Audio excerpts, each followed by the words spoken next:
So before the US carried out the airstrike in Nigeria, they did a deep investigation, and that investigation, they were doing it using a specialized aircraft, and that aircraft was not captured on any radar. Now listen and see how the operation began long time ago. In short, if you don't know what America is capable of, if you finish watching this video, you will know. Something unusual is happening in our skies right now, and if you live anywhere in northern Nigeria, what I'm about to show you might explain a few things you've been noticing. Flight tracking data from the past month reveals a pattern. A single aircraft taken off from Accra, Ghana, crosses into Nigerian airspace nearly every day, loops across the north for hours, and then returns to base. Now, this isn't a commercial flight. It's not showing up on regular passenger manifest. And according to Reuters, investigation published December 22nd, it's a highly modified surveillance jet operated by a US military contractor. But here is where it gets interesting. At almost the exact same time these flights started, something else happened in Zamfara state that nobody saw coming. Men who used to terrorize entire villages, who made farmers abandon their lands, who kidnapped hundreds of school children. These same men are now on camera begging President Tinubu to stop the bombing.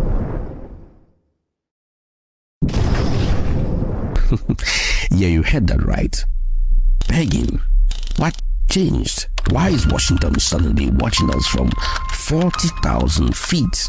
And why are Nigerians' most wanted criminals choosing prayer over warfare?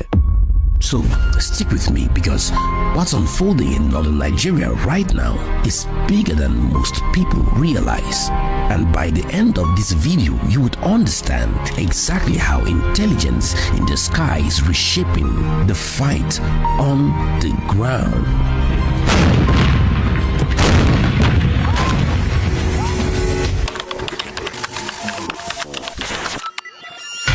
Now, let me start with what we know for certain, because in stories like this, facts are your foundation. According to flight tracking data and reporting from Reuters, the aircraft in question is a Gulfstream V. Now, when you hear Gulfstream, you will start picturing celebrities, an executive sipping champagne at 45,000 feet. Now, that's not what this is. This particular Gulfstream has been stripped down and rebuilt for one purpose: intelligence, surveillance, and reconnaissance. Think cameras powerful enough to read a license plate from the edge of space. Think sensors that can track heat signatures in the Sambisa forest. Think listening equipment that can intercept communications across hundreds of kilometers. The operator? A Mississippi-based company called Tenax Aerospace. Now, these guys don't advertise their works. They don't have flashy billboards. What they do have are contracts with the US military for what's called special mission aircraft. And here is where the timeline gets revealing. November 7th, 2025, this exact Gulfstream V was spotted at MacDill Air Force Base in Florida.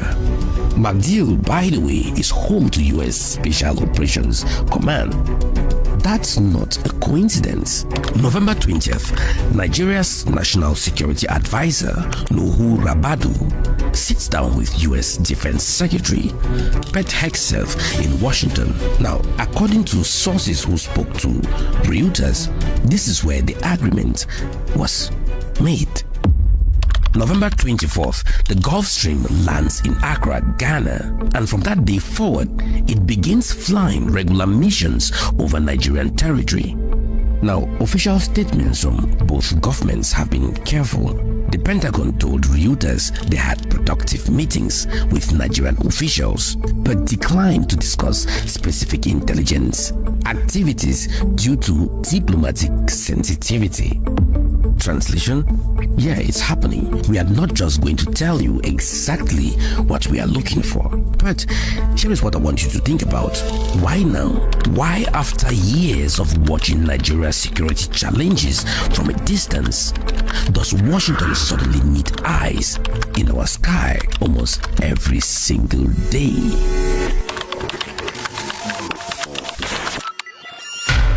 Now, to understand why this is happening now, we need to rewind 1 month earlier.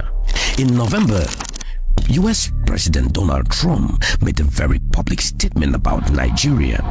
He warned that America could take fast military action if the Nigerian government didn't stop what he called the slaughter of Christians. Now, the Nigerian officials pushed back on this framing, pointing out correctly that both Muslims and Christians are victims of armed groups in the north. The violence isn't neatly sectarian. It's about land, it's about resources, criminal economics, and state collapse in certain areas. But here is the reality of international politics. Trump made a threat, and threats from Washington, especially public ones, tend to be followed by action. Now, 3 weeks later, that Gulfstream was circling Borno State. But there is another layer to this, one that most of the coverage is missing. According to US and Indian media reports, there is an American pilot working for a missionary organization who was kidnapped in Niger earlier this year, and US officials told Reuters that one of the primary missions of these surveillance flights is gathering intelligence to locate him. Now, here is what we need to understand about how Washington operates. When an American citizen is taken hostage, especially someone working in a humanitarian or religious capacity, the US government moves assets. They move satellites, they move drones, they move special operation teams. The priority isn't subtle, it is absolute.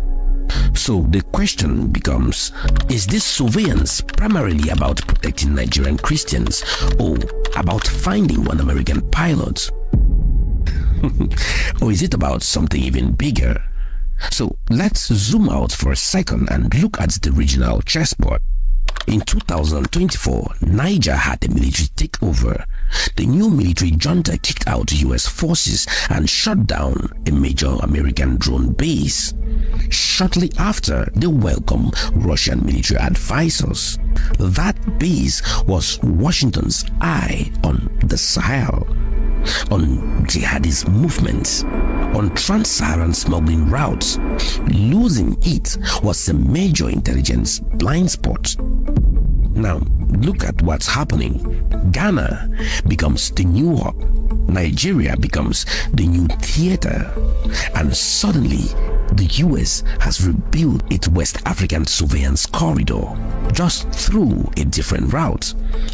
Liam Carr, who leads the African team, analyzed the flight data and said exactly this. Washington is re-establishing its intelligence presence in West Africa after the Niger exit. So when you ask me, is this about Nigeria? My answer is yes. But it's also about Russia, it's about China, it's about who controls access to security information in a region that's becoming more strategically important every year. But all of that, the geopolitics, the great power chess game, that's happening at 40,000 feet. You see, what I want to show you next is what's happening on the ground, because that's where the real story is.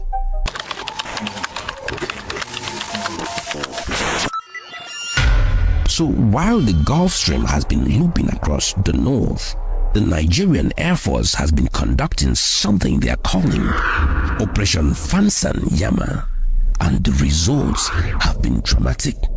On November 14th, the Air Force announced precision strikes on a major bandit stronghold called Surikam in Tafe local government area of Zamfara.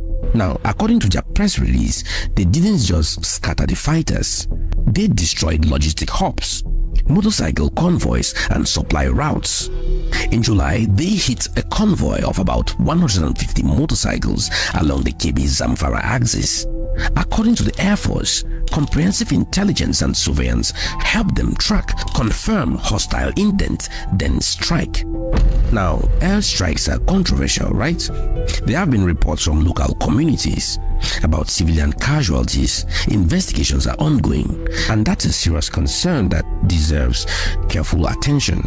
But what we can see based on verified military statements and community reports is that the tempo has changed. The Air Force isn't doing occasional patrols anymore. They are flying daily missions. They are using better intelligence. They are sustaining pressure in ways they haven't before. And then something extraordinary happened. Well, according to headlines, they said video shows armed bandits in Zamfara addressing state government and Nigeria Air Force, pleading for dialogue as intensified airstrike escalates military pressure. Now, these are men who months ago were kidnapping students, attacking markets, making entire communities too afraid to farm their own land. Now, they are recording videos addressing President Tinubu, the Zamfara state government, asking for dialogue, saying, "We are dying," begging for the bombing to stop. Now, security analysts have spoken to say this is a pattern. Armed groups under sustained pressure try to create political space to regroup. They ask for peace talks, not because they have found religion, but because their logistics are cut, their camps are exposed, and they need breathing room. Governor Dauda Lawal of Zamfara has been very clear. No negotiations. He watched previous governments sign deals that only funded the next round of attacks. His position, backed by Tinubu's administration, is that the only negotiation happens when they lay down arms permanently. So here is my question for you. Do you believe that these pleas are genuine? Should the Nigerian government pause operations to hear them out? Or should they keep the pressure on? Drop your thoughts in the comments, because this debate is happening in real time across the country and there is no easy answer. But here is what we can measure. The bandits' behavior has changed. That's data. And according to NAF, statements and local reports, the sustained air campaign is a major reason why.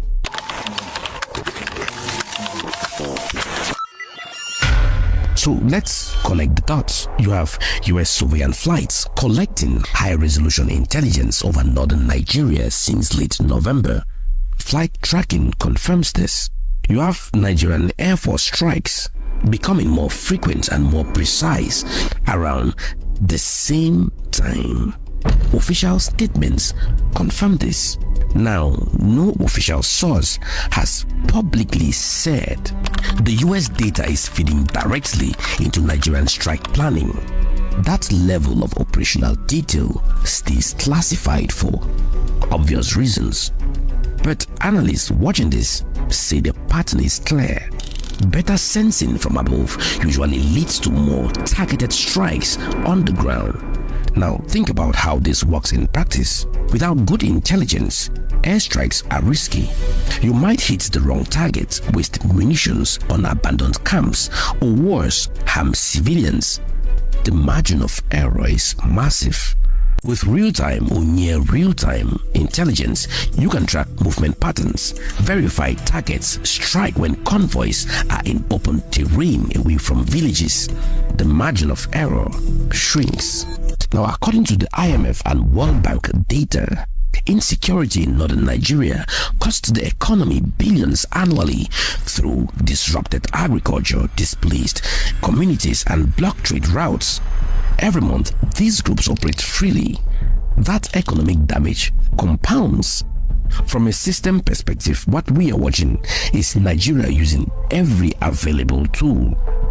International partnerships for intelligence, domestic air power for strikes, and political pressure to cut off financing and support networks. On December 22nd, a federal high court in Abuja reopened terrorism charges against individuals linked to notorious bandit leader Bello Turji, going after his financiers and logistics suppliers. So you have got intelligence from above, strikes from the air, and prosecution from the courts. That's multi-dimensional squeeze. But here is the question. What happens next? If this pressure works, if armed groups in Zamfara start surrendering or genuinely disarming, does that model get exported to the northeast against Boko Haram and ISWAP? If it works well, does it make Nigeria more dependent on foreign intelligence? Or does it buy time to build domestic ISR capacity? And if it doesn't work, if civilian casualties mount, or if bandits just relocate to areas surveillance can't cover, what's plan B? These aren't rhetorical questions. They are the actual debates happening in Abuja, in Washington, and in military planning rooms right now.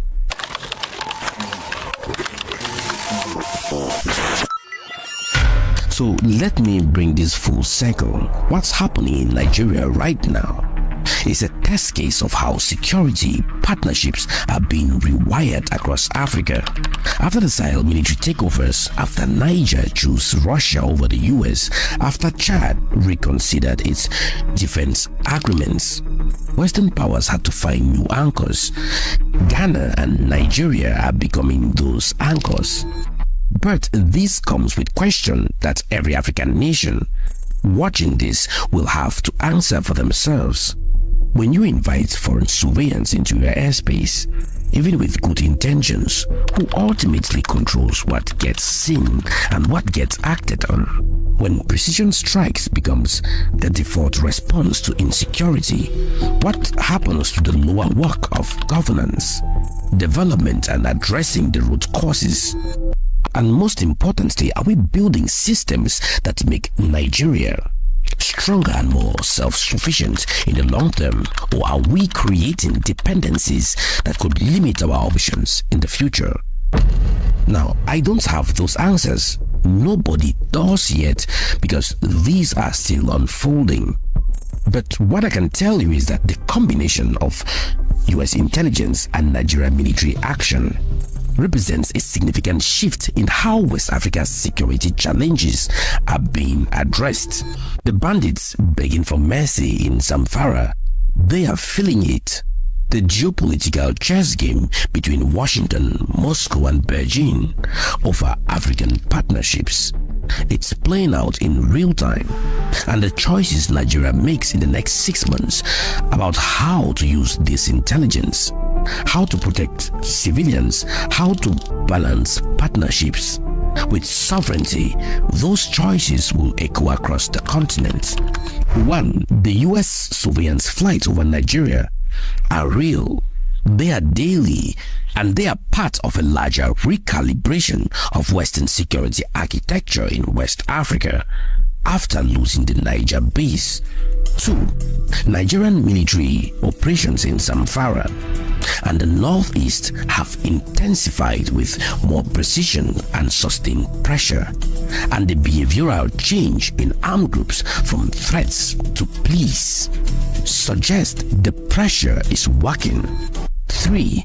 This moment is a test, not just for defeating bandits or finding a kidnapped pilot, but for how African nations can leverage partnerships without losing strategic autonomy. If you found this video valuable, if you've learned something you didn't see in the headlines, do me a favor, share this video, like the video, send it to someone who still thinks international news doesn't affect daily life in Nigeria, because it does, and drop a comment with your take. Should Nigeria continue with this level of military pressure, or is there a better pathway forward? I read every comment, and your perspective makes this community sharper. If you are new here, welcome to the Strategic Lens. We don't just report the news, we decode the systems behind it. hit the subscribe button, turn on notifications, because we are tracking how this unfolds week by week. You see, the sky above Nigeria is being watched more carefully than ever before. The question is whether what's seen from up there will translate into safer communities on the ground. And that's the story we are following. I'll see you in my next investigation. Bye.